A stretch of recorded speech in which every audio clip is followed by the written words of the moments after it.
कैसे हो आप लोग। आज आपके सामने क्वेश्चन नंबर 3।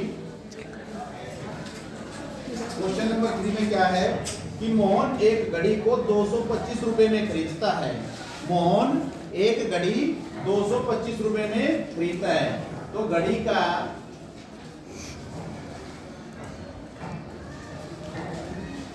खरीद मूल्य, घड़ी का खरीद मूल्य कितना है बेटा?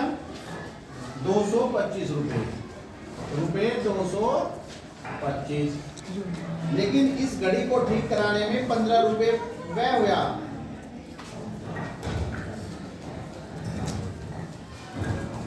घड़ी को ठीक कराने का व्यय, कराने का व्यय खर्च, यानी कि आपने घड़ी ठीक करवाई तो उसमें आपके 15 रुपए लगे। पुरानी घड़ी ली आपने, कितनी ली? पुरानी। यानी कि घड़ी का जो क्रय मूल्य होगा वो क्या निकल के सामने आया आपके? घड़ी का क्रय मूल्य क्या है जी?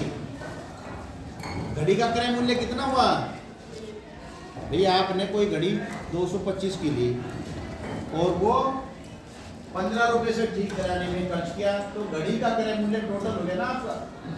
आपने वो घड़ी 225 प्लस 15 रुपए, तो आपको घड़ी जो है वो 240 रुपए की पड़ी।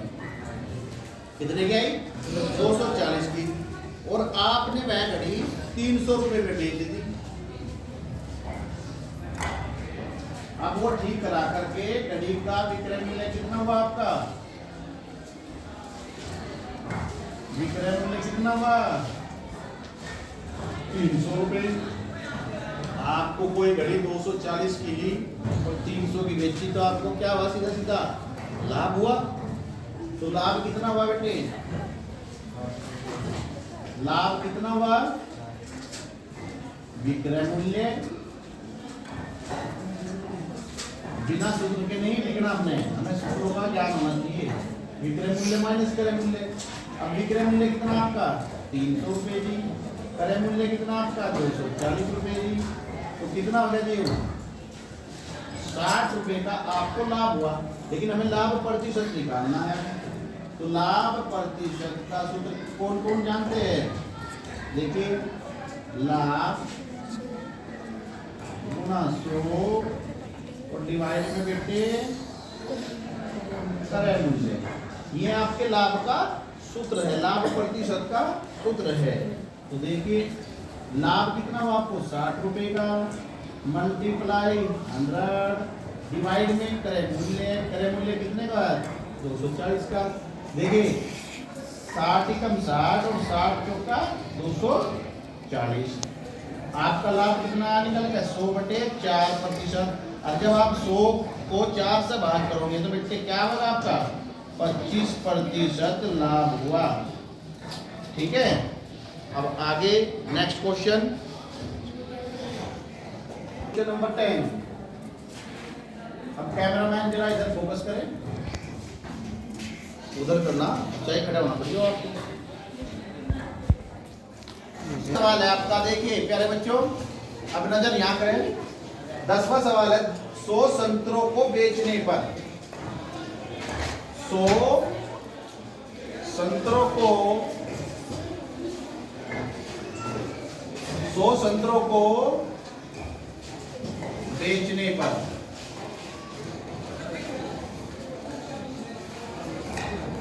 20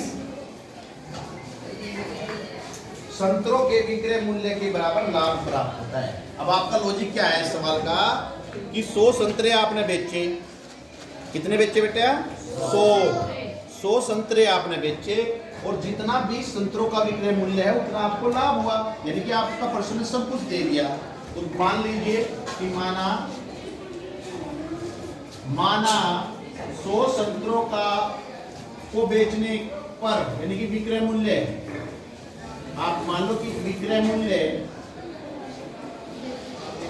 100 संतरों का, ऐसा करिए बल्कि 100 संतरों का विक्रय मूल्य आपने मान लिया कि आपके जो 100 संतरे हैं बेटे वे रुपए एक्स के बिके, रुपए एक्स के आपने में बेचे। 100 संतरे कितने के बेचे? रुपए एक्स के। और आपको इसलिए एक संतरे का विक्रय मूल्य क्या हो जाएगा आपका? इसलिए एक संतरे का विक्रय मूल्य क्या होगा? देखिए प्यारे बच्चों, 100 संतरे आपके x रुपए के, एक संतरे का विक्रय मूल्य क्या होगा? x by 100। तो आपका एक संतरा x बटे 100 रुपए का आएगा। इसलिए 20 संतरों का कितना होगा? 20 संतरों का विक्रय मूल्य कितना होगा? 20 संतरों का विक्रय मूल्य क्या होगा? तो क्या बटे, जब एक संतरे का विक्रय मूल्य इतना है तो 20 का क्या होगा? 20 से गुणा हो जाएगी। 20 गुणा x बटे 100, एक संतरे के में। अब 20 से कट होकर क्या आएगा आपका? x by 5 rupees. और पर्सन ये कह रहा है कि 20 संतरों के बराबर आपको लाभ हुआ। तो लाभ कितना निकला जी आपका? लाभ आपका x बाई 5, ये लाभ हुआ। और विक्रय मूल्य क्या था आपका? देखिए आपने 100 संतरे बेचे तो 100 संतरों का क्रय मूल्य की आवश्यकता पड़ेगी। अब 100 संतरों के क्रय मूल्य की कैसे निकलेगा? क्रय मूल्य कैसे निकलेगा?